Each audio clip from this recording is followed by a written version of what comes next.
The riders may want to look at the film there, but it was right on the post, and I think Pillaging was pricking his ears, shying at the post. The other horse, Half Hennessy, had come from a long way out of the track and sort of come into Met Pillaging. If they'd have both maintained their course, they wouldn't have even got close. But now you'll notice how he comes in here, Half Hennessy. Yeah, and he's getting in, and Pillaging just right on the post there, just shied a little bit, but okay, was enough. We might hear from your brother, Michael, this time. He's with John Taft.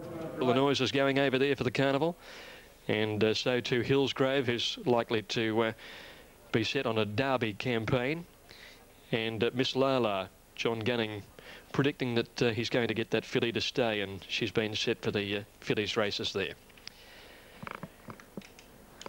Now, here's Yuma Line coming in blindfolded. We await Native Jazz. Yama's still away from the line for the Easter Cup, and so too McBeal. Captivator stood well. Should be a fast run race here. Natural front runner Zero Drama, although we don't know whether he'll run the trip, of course. Get the feeling that a Quiver might go for the lead today too. He got boxed up the other day and apparently just gave up. Well, not apparently, he did, didn't he? It was a shocking run. He just might be able to improve a bit today if he leads them up. Nearly ready. Here's Yama now coming into the gates, and McBeal will be the last to go in on the outside. Main race at Caulfield, the Group 3 Easter Cup is set to go. All clear now. Off they go at the 2,000 metres, and the Sydney Cup winner, Mr. Prudent, was slow to move. Zero Drama, Captivator and Married Poor got away well, and the Quivers being ridden up trying to find the lead. Adolescence went forward. He's up in 5th placing 3 deep, and they're followed by Rum, Ruthless Tycoon, a length and a half Panoramic Lad, Native Jazz, and then Thong Classic, Yuma Line, Yama, Lolita Star, McBeal, and about 5 lengths to Mr. Prudent. Fast run, and Zero Drama's in front. He leads by 3/4. A Quiver is in 2nd placing 2 Captivator. A Nick Married Poor 2.5 lengths further back as Adolescence in 5th spot. 1 off the rail outside Ruthless Tycoon. They're followed a length away by Soviet Draw, another length to Rum, and 4 lengths to Panoramic Lad. 2 to the favourite Thong Classic. 2 lengths behind him is Native Jazz, and then Yuma Line the rail. Another 3 lengths to Yama, being followed by Lolita Star, McBeal and Mr. Prudent 3 lengths away. This field is strung right out, and Zero Drama out to the 1,000, led by a length and a half. A Quiver 3 lengths away. Captivator on the inside of Married Poor, another 4 or 5 lengths to last year's winner Adolescence. A length and a half Soviet Draw, who's on the outside there of Ruthless Tycoon. 3 lengths to Rum, 4 lengths to Thong Classic, Panoramic Lad, 1.5 to Native Jazz, 1 to Yuma Line, Lolita Star, and then Yama, McBeal, and 3 lengths to Mr. Prudent. Coming up the side now, 650 metres to go. Zero Drama a half. A Quiver, 2 lengths to Captivator, Married Poor, 3 lengths to Adolescence, Soviet Draw, Ruthless Tycoon, hard ridden from Rum, and then Thong Classic. Spots the leader 9, hooks out to start a run, and then Native Jazz, hard ridden. Coming around the turn, and a Quiver strode to the lead over Zero Drama, Married Poor, and Captivator, hard ridden, and then came Adolescence coming down the outside, and Thong Classics is wide out on the course around Rum and Soviet Draw. It's a Quiver in front of the 200. Here comes Adolescence, the stablemate with his run. Thong Classics winding up, and Rum is coming with him. Adolescence hit the front at the 100-metre mark from a Quiver. Thong Classic after Adolescence. Thong Classics raced up to Adolescence, put his head in front, and Thong Classic won the Easter Cup by a neck. Adolescence second, 2 lengths. A Quiver might have grabbed third, I'd say. Rum is up there with Soviet Draw, and Yama came home, followed by Mr. Prudent, who made ground from last, and then Captivator, Panoramic Lad, Yuma Line, McBeal. Native Jazz never in it. Married Poor weakened out of it, and they were followed by Lolita Star. Zero Drama folding badly to run second last, and Ruthless Tycoon last. Okay, 284, the result of the protest about to come through. Same situation occurred with you about a half head or a short head behind. As we get to the point of the interference at 28.10, which 4 strides to go, where we've travelled that distance from the 100 metres to the 20, we say that we couldn't be satisfied, had nothing occurred at that point, that you were going to get past the winner, and for that reason only, we dismiss the objection and the place is to stand. You okay? Am I relieved? Oh, dear, oh, dear. There's a lot at stake in that protest, Graham. Not only the win for the horse and the connections, but also, you know, the $500,000 difference between first and second prize money. So for the owners and for Lee, I'm very pleased for them. And I spare a thought also, I have to say, for the connections of of course, of the runner-up, Half Hennessy. Of course. I know quite I mean, they'd be very very disappointed they didn't get the protest, and I can empathise and sympathise with them, but like, I've got to say, I'm a little biased in this area. Yeah, I can understand. So there you go. And look, it was a gutsy win at the end of the day. It was. Because he missed the kick. He coming to the home turn. It looked as though he was going to be in all sorts of trouble, didn't he? Yes. He really did. He was in all sorts of trouble. I think the best horse won, but hey, if you own Half Hennessy, you wouldn't feel that way, and I do sympathise with him. So there you have it. Sensations here at Royal Randwick today. And we've got the Derby coming up. Oh, a good win by Thong Classic. Mpe, when it finds form, it's very hard to beat. Malcolm Pay, another jockey on the comeback trail, Malcolm Pay. Oakbank, and just checking the market there, and the market is Brinkley Lass 11, Cheers Pop 8.90, 5.30 Empress Waltz, Souplays at 3.40, Chalonnais $6.80, Los Torneros at double figure odds, and Sunbury, the best of the rest, at $5.40. Let's have a look at the Derby. They're parading, and here we go. There's number one, which is Carnegie Express, Jim Cassidy. And it's the favourite, as we know, at $2.20, and really does have all the form. Oh, he's been in sparkling form, Carnegie Express. He's taken all before him, won his last 3 starts, including 2 Group 1s at his last 2 starts. Jim Cassidy in the saddle. He's got a great turn of foot, this horse, and he is obviously the one to beat in the race. He should start favourite, and I think he will. And you know, he's the one to beat, no doubt, Graham. Okay. Euston off, we'll see that in a moment, $8.20 and $2. It's not in the yard yet, but there's Don Eduardo from the Lee Friedman stable. There he is, the Don. He's a very big horse, a very expensive yearling. $3.6 million New Zealand was paid for him. That equates to about $2.9 million Australian at the time. He ran second to Carnegie Express last start. Carnegie Express had too much toe for him. Don Eduardo did things wrong. He did things wrong at his previous start when he won the 1800 metres Shannon Classic in Victoria and was still able to win. But I tell you what, he'll need to do everything right here today to be able to beat Carnegie Express. Fantastic is number 4. It's had a couple of good runs leading up to this in both the Canterbury Guineas and the Rosehill Guineas, placed on each occasion, and ran on strongly too. Could provide the upset over the first 2 horses. I mean, in the betting, Don Eduardo and the Carnegie Express are dominating, but Fantastic, his form's been very good. 3rd at his last start behind those 2 horses, 2nd in the Canterbury Guineas Group 1, and he was a little unlucky there as well. So he's not out of the race by any stretch of the imagination, and Brett Preble will give him a lovely ride. Number 6 on screen's Grey Song as they get set at Oakbank. Yeah, Grey Song, a very handy horse from Victoria, ran 5th at his last start, over 2,000 metres to Foxborough. That form's not as strong as the first 3 horses we've just gone through, but he's a very honest contender, and he will do his best. He could be a place chance at odds. Okay. All right. Well, we'll leave it there because they're getting set at Oakbank for the next race there. And it's time to take you over to Hilton Donaldson. And they're nearly ready to run. The next 3 events over 1,100 metres, and then the big one for the day, the Von Duser Steeplechase. 2 laps of the steeple course. Ready to run. Los Torneros bobbing the head up and down.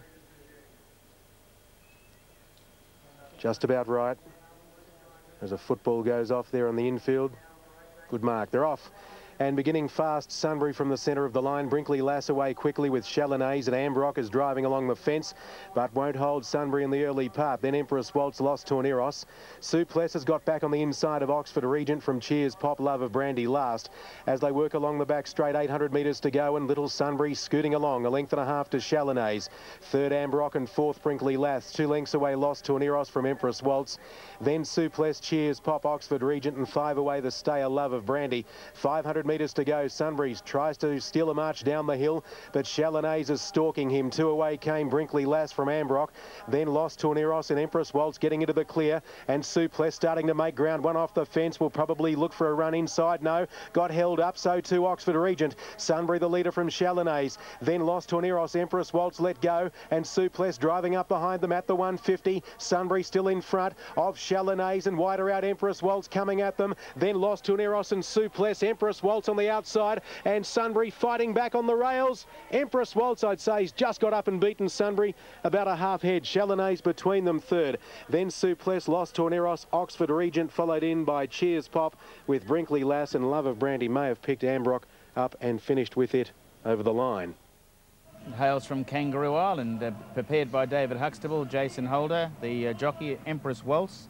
Looks as though it's just got up. It is a photo for first and a second. Chalonnaise third at $2.10. Looks as though it's just got up to beat Sunbury. Right, the son of Let's the Lope is now parading for the Derby, Rich. Yes, Ustinov. He's a very impressive big horse, of course, son of Let's the Lope, who was a champion mare.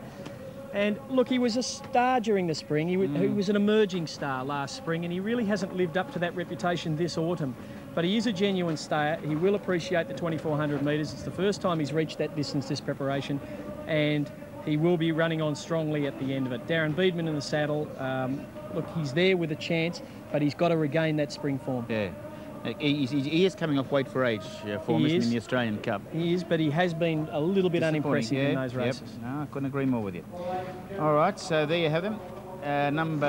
Favourite, of course, is Carnegie Express. Oh, number 7 is Foxborough. Last start winner at Flemington. This is prepared by Nigel Blackiston, that's right. Yes, Nigel's doing very well as a young trainer. And look, he'd have to lift from the win at Flemington. It's a lot stronger field here than what Foxborough beat at his last start. His form has been consistent without being earth-shattering. At level weights, he's probably not overly advantaged. Good to see Stephen King back in Sydney. It is. From Hong Kong. Yeah, welcome back, Stephen. Now, My Tally's at big odds in this, trained by Maxie Lees, and I believe Max is standing by with John Tapp. Thanks, Graham. Yes, Max was just telling me that he's had a couple of runners in the Derby in years gone by. Stage is set, Group 1 level, and here we have it, the AJC Australian Derby for the year 2002. Here's your caller, Ian Craig. Righto, Graham, thank you. Moving in, this is the AJC Derby, and sponsored by San Miguel. And punters on track think it's a 2-horse race, and I think a lot of you, of course, think the same. Carnegie Express, even shorter on the tote now than what it was just about 4 or 5 minutes ago. $1.70 and $1, and Don Eduardo $3.60 and $1.50, and they're starting to move into the gates. As Nick joins us now, yes, 180 back to 180. Number 1 Carnegie Express, $1.10 the place. Number 3 Don Eduardo, $3.50, $1.50. Pillaging won the heroic the previous. Number 1 survived a protest from the rider of Half Hennessy, Corey Brown. 3rd, 6 Recruiting, and 4 Delusional 4th. Pillaging scoring by a short head. Henderson Bay won the 3rd. Fair Embrace the 2nd, and Republic Lass took out the 1st of the day. Weather has remained fine out here at Randwick. Sun has peeped through on 2 or 3 occasions. As we see Grey Song about to walk in, we're waiting for it. Another Warrior, and also My Tally is the other horse out behind the starting stalls. Carnegie Express shooting for 7 straight, and the Sydney Triple Crown, having won the Canterbury Guineas and the Rosehill Guineas in great style. So now My Tally is there, and we are awaiting the Queenslander, Another Warrior, to come forward. 2 maidens in the race, Valedict and Navy Blue. Good crowd overlooking at the start at the 2,400 metres. And a lot of people in marquees up in the old St Ledger area, and many of them are going down to the fence to have a look at the action. They're a bit away from the 2,400, but they're very keen on having a look at what's going on down track a wee bit. I suppose that would remind some of the older racegoers, like the old St Ledger days, when Randwick on days like today, the Ledger enclosure was absolutely jam-packed. So still Another Warrior wheels around behind the stalls here. Starter's down at his stand, and now here's Another Warrior coming forward. Chris Munns brings the Queenslander into the gates, and they're set now for the AJC Australian Derby. Gates are back and they're off. and Prince of War, the smartest out. Don Eduardo jumped nicely, so did Valedict and Carnegie Express. Followed closely by Pentastic, then Grey Song, My Telly, Navy Blue, Foxborough. Ustinov next to last, and Absolute is Another Warrior. As they start the run out of the straight, and one of the two maidens in the race, Valedict is the leader. A length on the hot pot, Carnegie Express, with Don Eduardo settling nicely third on the inside of Prince of War, and a gap then 3 deep, My Telly. Pentastic's in the middle, and over on the rails is Grey Song. A length of Foxborough, similar margin, Navy Blue. Ustinov next to last, and Absolute is Another Warrior, leaving the 1800 peg behind them, and Valedict from My Telly, and Carnegie Express with a lovely drop behind the pace third, and right on the back of Carnegie Express is Don Eduardo, who has Prince of War on his outside. 2 lengths to Grey Song with his mouth open on the outside of Pentastic, and then Foxborough. Third last is Navy Blue. Ustinov his outside, and Another Warrior brings up the rear about 10 lengths from Valedict. And down the back of the track they run at the Derby past the 1400 and Valedict. 3/4 My Telly, a length and 3/4 to Carnegie Express, a similar margin, Don Eduardo. At his girth on the outside races Prince of War, and then Pentastic. Grey Song is just shading Pentastic, and then a gap to Foxborough, followed over on the inside. Prince of War getting back rather over on the inside, Navy Blue, and the last couple as they race out of the back straight now are Ustinov and Another Warrior. The Derby field swings onto the High Street side at the 950, and Valedict in front from My Telly. Carnegie Express 2.5 lengths then coming on the inside, Don Eduardo from Prince of War and Foxborough. Don Eduardo just heading to drop the bit of fraction there. A length and a half to Pentastic, similar margin to Grey Song, and then comes Ustinov. Navy Blue next to last, Another Warrior's last, but in a lightning move Jimmy Cassidy's taken off on the favourite, and at the 600 a daring ride, and Carnegie Express races 3 My Telly and Valedict. Then Prince of War followed at the head of the others next by Pentastic, and then Don Eduardo, who's a long way back from Grey Song, straightening up in the Derby. Carnegie Express 2.5 Valedict. Pentastic is running home solidly, then My Telly, and Don Eduardo is next, followed by Grey Song. Jimbo goes for the whip on Carnegie Express, likewise Preble on the Pentastic, and Don Eduardo, here he comes, the true blood on the outside. Don Eduardo after Carnegie Express, Don Eduardo and Carnegie Express, and Don Eduardo wins the Derby. A great performance by this magnificent individual. Don Eduardo from Carnegie Express, Pentastic, and then Grey Song, followed home by Navy Blue, Ustinov, My Telly, Another Warrior.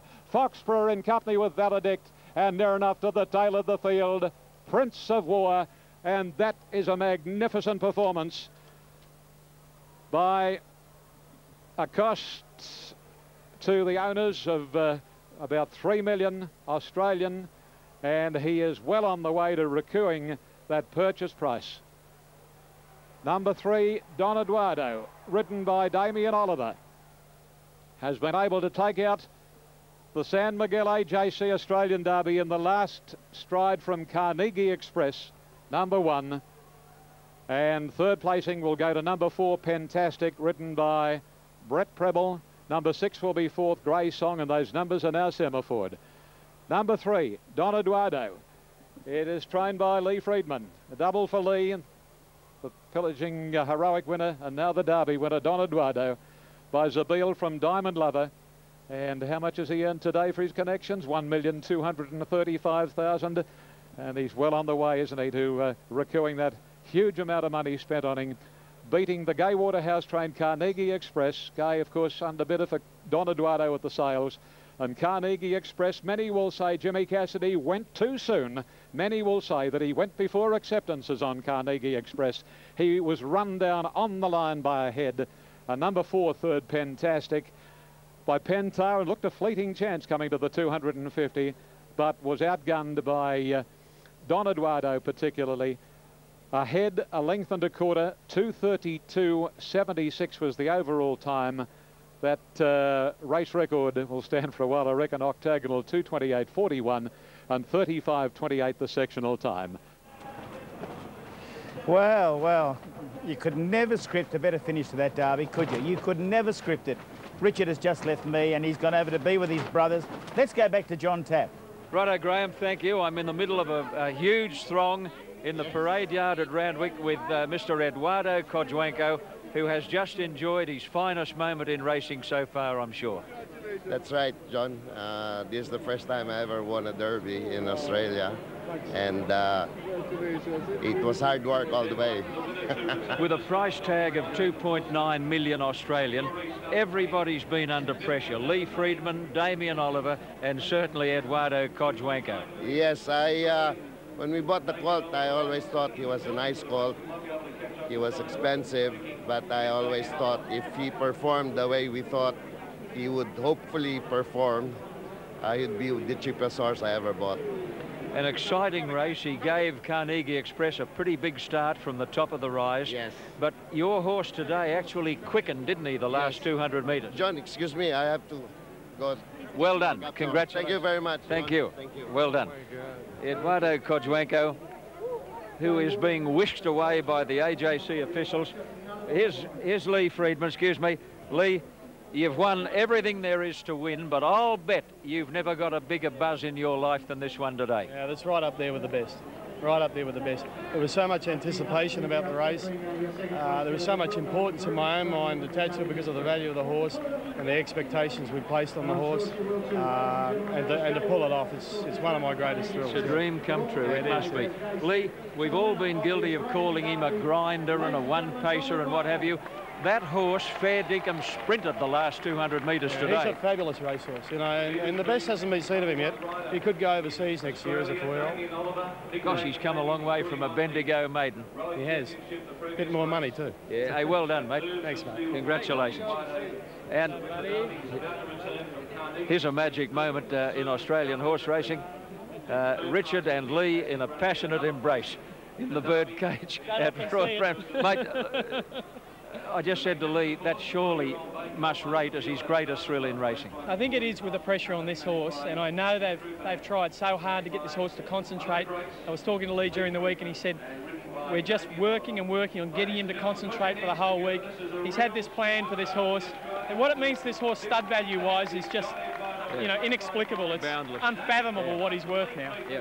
Mate, straightening for home, gosh, Carnegie Express was a long way in front of him. Oh, when he kicked at the 600, I thought, we're in trouble here because we're flat-footed and he's off and running. And that horse just kept winding up and winding up and winding up, and gee, it wouldn't want to be 1 yard shorter. No. Do you think Jim Cassidy's intent was to get going, nick off, and pinch an unassailable break on Don Eduardo? Well, I'm sure he looked around, Jim, and he saw Don Eduardo on the inside behind a few horses and thought, let's go, I'll catch him flat-footed in a traffic jam, and he just about did. It was a brilliant tactical ride of Jim's, but Don Eduardo just stayed a little better than Carnegie Express did. Well, I think he did more than stay today, mate. Look, for mine, he found a sprint the last 100 metres. Yeah, he did. I mean, probably the other horse was getting a little tired. He'd done a lot of work, so it may have flattered him, but gee, he's a great horse, this, and well, the sky's the limit now. Good on you, mate. Thanks, mate. You've played a small part. Oh, very small. I've just bolted across from the centre. That's been my part. Ready to go at Eagle Farm. Here's Alan. Racing now, and Tippy Toe was the first to come out of the gates. And 2-3, and a renowned racing rider for some 57 years. And in 1988, he was awarded the Medal of the Order of Australia for his services to racing industry and racing journalism. Now, you'd be watching at home, Jack, and hope all's well, and you're backing a winner or two. Congratulations on the honour of having this race again named after you. Rapid Waters has moved up into the line. King Wyndham to run favourite ahead of Rapid Waters. King Wyndham at $3.30 and Rapid Waters at $4.70 on the tote at the moment. Lights flashing. Previous race won by Thong Classic. Great ride by Malcolm Pay. Blue Danzig to move up into the line. Also Mr. Bombastic and King Wyndham. Interesting runner, King Wyndham. He's won 5 of 6, but all of his starts in New Zealand on wet ground. Blue Danzig backing up from winning at Moonee Valley just Thursday night. King Wyndham is ready, and Blue Danzig came up, completed the line, so they're set to go for race 6. Gifted Ground shifting around in the gates. Ready, away they go. And Rapid Waters looked to be a touch slow, away very fast. Blue Danzig from the outside and King Wyndham jumped fast. Now Rapid Waters drives up between horses. Mr. Goldfly going through quickly and Sir Talak just off them on the inside. Mr. Bombastic next pushing through along the rail, and they're followed by Gifted Ground, who's 3 or 4 lengths away, and then came on the straight and Chirac. They're inside the 800 now, and Blue Danzig retained the rails and the lead from Mr. Goldflyer, and Rapid Waters out wider in 3rd placing. Mr. Bombastic right behind them 4th, followed by Sir Talak, 1 to King Wyndham. He's trailed a length further back by On the Straight, Chirac and Gifted Ground. Blue Danzig coming around the turn, led by a little over a length to Mr. Goldflyer and Rapid Waters. Mr. Bombastic following the leader through on the inside, and then Sir Talak, King Wyndham on the straight, Chirac and Gifted Ground. Rounding the turn, and Blue Danzig in front. Mr. Bombastic railed up along the inside. Rapid Waters is wider out, and then Mr. Goldflyer, and down the outside, Chirac and Sir Talak. Blue Danzig still in front with 150 to go. Rapid Waters is coming at him now. Rapid Waters getting up to the leader. Blue Danzig with Chirac coming home hard. Rapid Waters has the head in front, and Rapid Waters, that's a good win. Rapid Waters first, either Blue Danzig or Chirac for the minors, with Mr. Bombastic between them. Then Gifted Ground followed by Mr. Goldflyer. Sir Talak, King Wyndham is second last, and On the Straight last in. Rapid Waters getting home to pay $4.40 and $1.80. He didn't begin all that well, but he was very quickly just off the pace, and he really has found the line strongly, progressing from a couple of Class 6 victories in midweekers in town to an Open Handicap Saturday win. So he's been racing in very good form, well prepared for the event by Benny Benbow at Traralgon. Number 6, Rapid Waters, the winner. Minor end of the prize. Number 9 gets second, Chirac, the eye-catching finisher, Peter Mertens. And 3rd placing will go to Blue Danzig over on the inside, number 8, who has backed up in less than 48 hours to fill a placing. 6, 9, and the 3rd number should go to number 8. Just awaiting that to be semaphored after the 6th event, and they've run this 1200 metres in 1:9.67. 1:9.67. 8 officially 3rd, so it's 6, 9 and 8. He's done a very good job with this one. Benny Benbow down at Traralgon. He's never raced in better form, this horse. It was certainly a step up in grade for him this afternoon, but he's handled it with great strength. He can really tough it out at the end of his races, as has been exemplified by particularly his win with the big weight last time out. Okay, 6, 9 and 8 on race number 6. Next on the card, the Bert Bryant take out number 2, Make a Scene, blinkers off number 10, the 7th event at 4:15. Okay, Gregory, thank you. Right, 6, 9 and 8, and the gouch aboard Rapid Waters for Denny Benbow, as he said, who trains out at Traralgon. 6, 9 and 8. Waiting Quinella. He won the Scalacci, of course, as well. He's the most ultimately consistent horse, and he deserves to win a big sprint. Let's hope this is his day for all his connections, because they've been a bit unlucky over the last few months, but he's perfectly placed here today. Darren Beedman's riding Padstow, which won this race, the challenge, the Galaxy. Yes, 12 months ago. 12 months ago. He won the Galaxy. He wound up from the rear of the field, and he's very, very capable sprinter, but his last 3 starts wouldn't give you a lot of cause to be very confident about Padstow. Probably not in the same form this year as he was last. Okay, now there's number Accelerator. 5 on screen. Yeah, Accelerator. First up from a spell today. Well, he'll be fresh and he'll be raring to go. He's a horse that's got enormous talent, which we, of course, have seen him in many, many races during the last 2 years. He's a very, very capable horse. First up is just the risk. Is he fit enough to do this? I know it's only 1,100 metres, but it is an 1,100 metres flat out from the gates, and it does take a lot out of them. But I tell you what, if he is fit enough, he certainly has the ability. Does have good first up form too. All right, number 8's behind him there, as you can see. Centre 5 with Glenn Collis aboard for Bobby Milligan up at Taree. Yeah, he ran 5th in a flying at Canterbury at his last start. Look, these are the best sprinters in the country at the moment, and whether that form is good enough. Previous to that, he won the Razor Sharp, which is a nice listed race at Warwick Farm over 1,100 metres, and he'd had good form leading into that, won a number on the trot. Yeah. But just whether he's entirely up to beating these really good horses remains to be seen. Queensland galloper Clay Shaker has